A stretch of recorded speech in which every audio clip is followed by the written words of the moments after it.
If you're a Gen Xer who grew up in the 80s, you just know we had a different kind of childhood. It wasn't perfect, not by a long shot. But man, there are some things I find myself missing almost every day. Things that have just faded away. Moments that feel almost impossible in today's world. Look, this isn't about saying one time was better than another.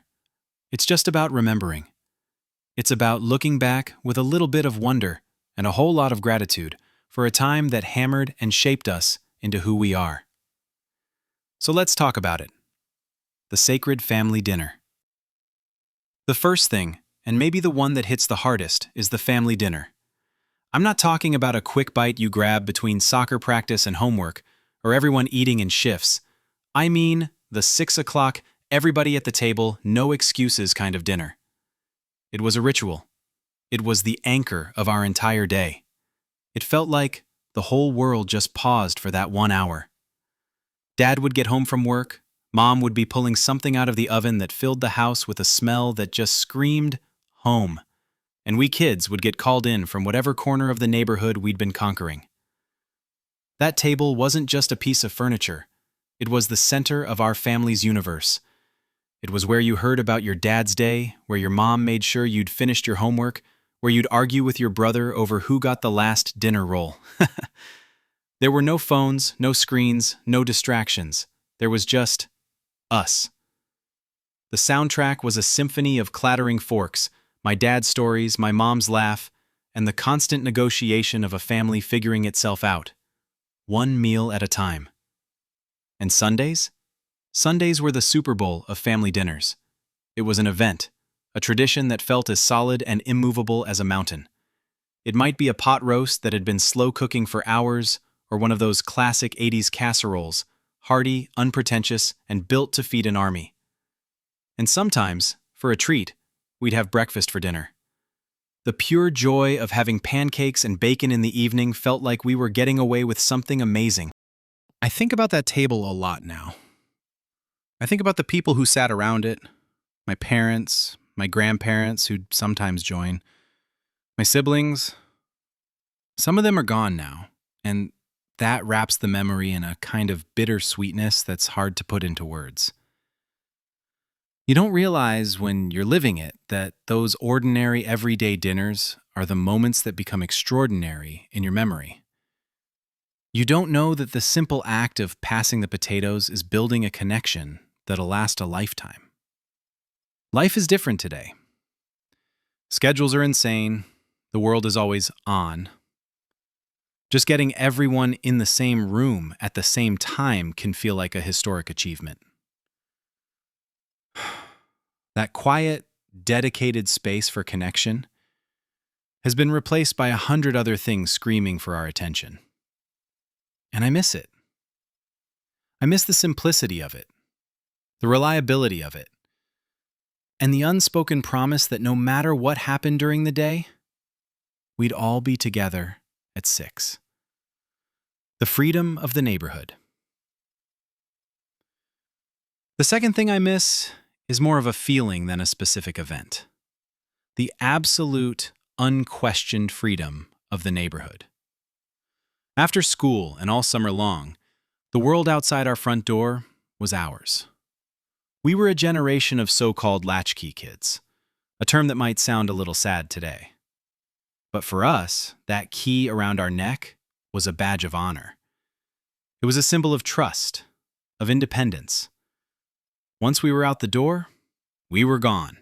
No cell phones, no GPS trackers, no scheduled play dates. The only rule was simple and universal. Be home when the streetlights flick on. That was it.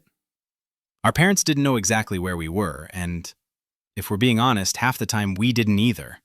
We were just out. Our days were a blur of self-made adventure. We'd ride our bikes for what felt like hundreds of miles, exploring streets we'd never seen, finding shortcuts through woods and back alleys. We'd organize huge games of hide-and-seek that covered 3 different yards, or play war with an intensity that felt real.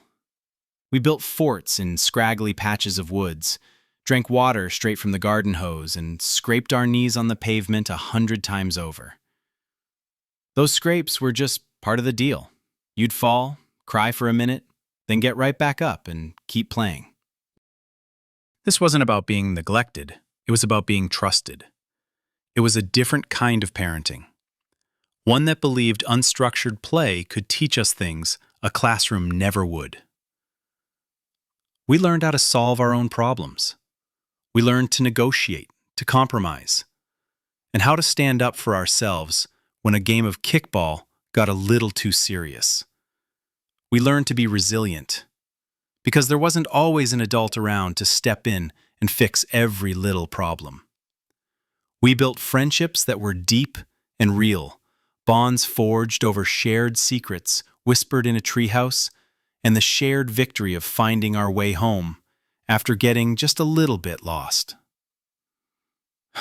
That kind of feral freedom seems to have vanished. Today's world feels more structured, more supervised, and maybe a little smaller because of it. The freewheeling, untethered days of our youth have been replaced by organized activities and a constant digital connection that, ironically, can sometimes feel pretty lonely. I look at the quiet streets in my neighborhood now, and I can't help but miss the noise, the chaos, the roving packs of kids who owned the block from afternoon until dusk. We were learning how to be people without even realizing it, one unsupervised adventure at a time. And it was glorious. And you know what else I miss? Backyard camping. This wasn't some once-in-a-blue-moon special occasion thing. For us, it was a staple of life, a way to turn a totally normal weekend into a massive adventure. The backyard, that same old patch of grass, transformed into a wild frontier the second we started unrolling the tent. It didn't matter if it was just me and my brother or a whole gang of neighborhood kids, the thrill was the same. We were roughing it, a whole 100 feet from the safety of our own house. We'd haul out sleeping bags, pillows, and a flashlight with dying batteries, feeling like seasoned explorers heading into the great unknown. Those nights were filled with a kind of magic that only a kid's imagination can cook up. We'd lie there in the dark, zipped into our sleeping bags, telling ghost stories that got crazier and scarier with each retelling. Every rustle of leaves outside the tent was a bear. Every hoot of an owl was a sign of impending doom. The thin nylon walls of that tent felt like the only thing protecting us from a world of imagined dangers. And we loved every second of it. It was a safe kind of scary, a manufactured bravery that made us feel powerful. Sometimes our adventures took a weird turn. I'll never forget waking up one morning, not to birds chirping, but to this strange, muffled silence. I unzipped the tent flap and saw that 6 inches of snow had fallen overnight, blanketing our little campsite. We were cold, a little damp, but so incredibly proud. We had survived the blizzard. We had a story to tell. These backyard campouts were about more than just sleeping outside. They were our first real taste of independence. We were in charge of our own little world. We were testing our limits, learning about resilience, and figuring out how to be comfortable with just ourselves and our friends for company. There was no entertainment other than what we could create in our own heads. The backyard became whatever we wanted it to be: the Wild West, a haunted forest, a base camp on Mars. Looking back, I realize how much those nights shaped me. They taught me to find wonder in the familiar and to understand that adventure isn't about how far you go, but the mindset you bring with you. It was a simple joy, born from wanting to experience the world on our own terms, even if that world was just our own backyard. So, those dinners, that freedom, those nights under the stars, they really do feel like scenes from a different lifetime. When I think back on my 80s childhood, what I remember most isn't the stuff, but the feeling. A feeling of connection, of independence, of simple, unfiltered joy. And at the heart of all those memories are the people. My parents, who gave us the roots of family dinner and the wings of freedom. My grandparents, whose stories filled that dinner table. My siblings and my friends, who were my partners in crime on every adventure. Many of them aren't with us anymore, and that reality casts a long, thoughtful shadow over the brightness of the past. It makes these memories not just nostalgic, but sacred. They're a testament to a time and to people who I was incredibly lucky to have. So, thank you. Thanks for taking this little walk down memory lane with me. The world has changed, and we've all changed with it, but the value of these moments, the lessons they taught us, and the love that was at the center of it all, that's something that never fades. I know so many of you have similar stories. What are the things you miss most about your childhood? What memories have stuck with you all these years? Please, share them in the comments below. I would genuinely love to read them and keep this conversation going.